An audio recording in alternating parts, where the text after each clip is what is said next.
So we have much of Europe in a lockdown. Travel among major economic centers has been reduced to almost zero, and supply chains are being increasingly disrupted. This certainly must be the end of procurement as we know it.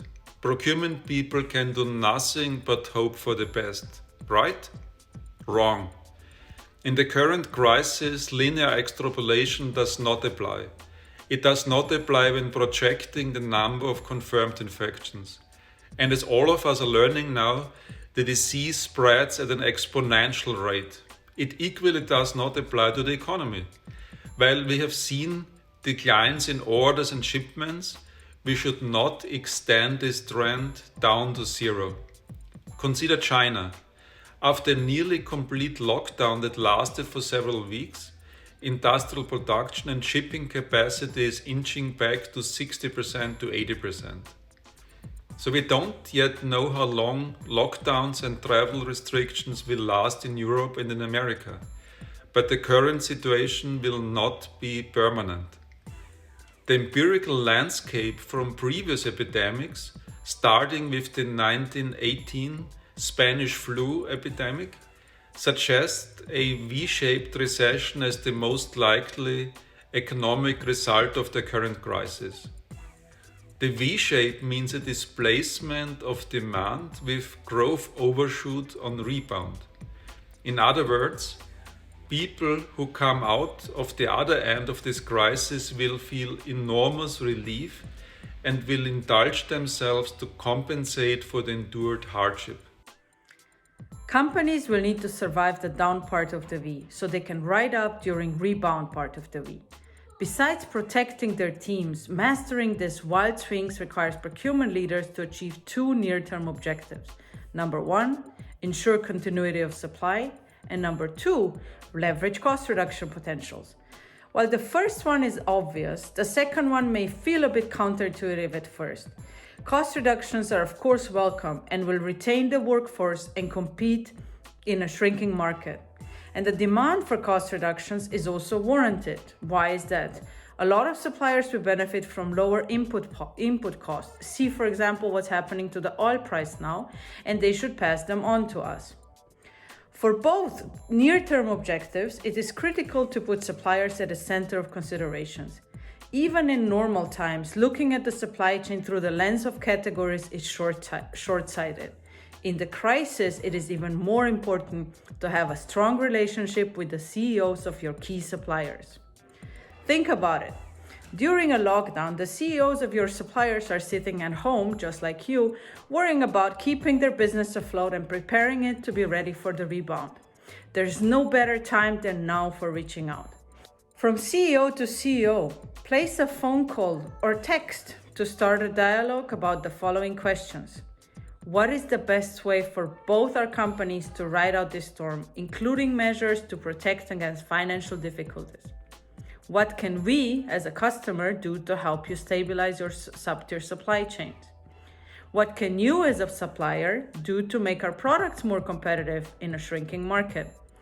And then what can we do jointly to come out on top in the rebound?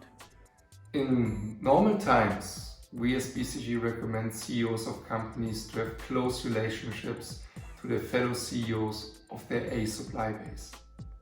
In our definition, A suppliers are those companies who actually have in total about 50% of your spend, and typically, that depends on industry, vary between 20 to 40 suppliers.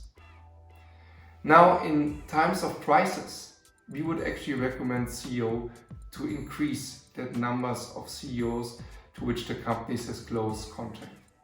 Now we need to include suppliers which are mission critical to our own operations, which are also located in a B and C supply base. The question is, of course, and that's hard to define, what is a mission critical supplier?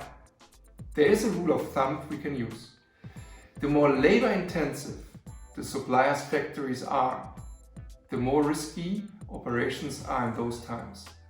The more asset heavy the industry is, the better off we are currently. To make it concrete, if you're an automotive OEM, watch out careful what your wire harness suppliers are doing, whereas be a little bit more relaxed about steel coming into your plants. Now the question is how to actually have enough capacity to deal with those mission critical suppliers on top of your A supply base. The answer to that lies within your company. Bring in the other board members. It is now that specific time where we need to have close ties to our supply base being mission critical, and where reaching out to them will help. It will help to have the right mind share with them. It will help to partner beyond current flows of information to make tough decisions, help about financial stability, help in planning the up and downs of those times, and actually get closer together in a partnership way to actually maneuver the crisis as we speak. If you're in the enviable position of still having running factories, you most likely had to prioritize. For some of the product lines, most of the needed material is available. So let's focus everybody on getting the remaining stuff as well. Most likely, you're producing the products you can make versus the ones you prefer to make. This leads us to two long-term objectives for procurement. Number one, de-risk the supply chain. Number two, simplify the product portfolio. The earthquakes, tsunamis and floods of the past 2 decades that disrupted supply chains should have been a wake-up call. The looming trade war of the past years should have been a wake-up call. Yet, as the crisis shows in a very cruel way, supply chains lack even basic resilience and they lack basic transparency. Too many companies rely on single-source suppliers as well as complex, long logistical networks. This may be great for short-term profit seeking, but it has proven as too fragile too many times. Going forward, supply chains will re-risk their suppliers. Single sourcing will be perceived as an unacceptable shortcut. Labor-intensive supply will be tested against new waves of epidemics. On the other hand, asset-intensive supply will be pressure tested against natural disasters. Global supply chains will be pressure tested against political risk. All supply chains will have to become more transparent, far beyond tier 1 suppliers, and down to the sources of raw material. Some company boards will drive de-risking of supply chains in a proactive way. Some will be forced to do so by the shareholders. Others may be forced to do so by the governments.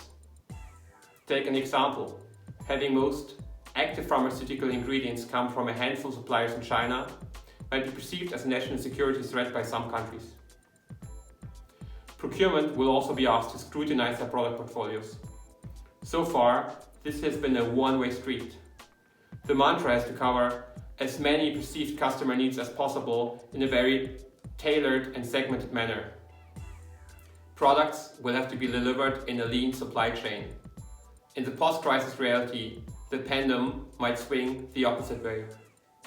In summary, procurement will play a crucial role in getting companies through the crisis. Those companies that together with their supply chain can ride down and up the legs of the V-shaped recession in the most agile way will emerge at the other end of this on top. Initiatives will vary between companies and stages of the crisis, but all will have the ultimate objective of gaining competitive advantage. Thank you for watching. Stay safe. Bye.